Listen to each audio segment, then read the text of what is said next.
Ukraine জুড়ে নতুন করে বড় ধরনের ক্ষেপণাস্ত্র ও ড্রোন হামলা চালিয়েছে রাশিয়া। দেশটির কর্মকর্তারা জানান, হামলায় বহু বেসামরিক মানুষ হতাহত হয়েছেন। আর সবচেয়ে বেশি ক্ষতিগ্রস্ত হয়েছে রাজধানী কিয়েভ, উত্তর পূর্বাঞ্চলের খার্কিভ, সুমি ও দক্ষিণের ঝাপোরিজিয়া অঞ্চল।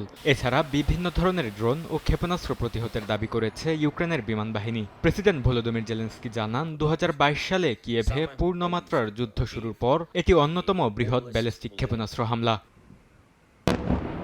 এদিকে পাল্টা জবাব দিয়েছে ইউক্রেনও। জেলেনস্কির দাবি, কৃষ্ণ সাগরে রাশিয়ার ৩টি তেলবাহী ট্যাঙ্কার এবং স্তাভ্রোপোল অঞ্চলে একাধিক তেল সংরক্ষণকারে সফল হামলা চালানো হয়েছে।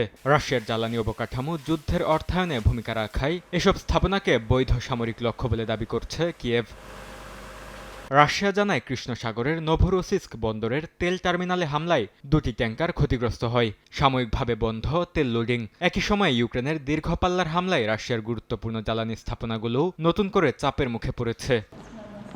রুশ প্রেসিডেন্ট ভ্লাদিমির পুতিন মস্কোতে উত্তর কোরিয়ার পররাষ্ট্রমন্ত্রী চুয়েসন হুইয়ের সঙ্গে বৈঠক করেছেন।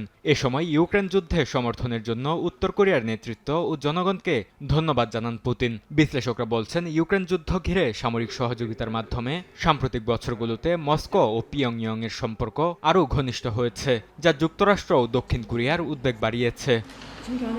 বরকতুল্লাহ, সময় সংবাদ।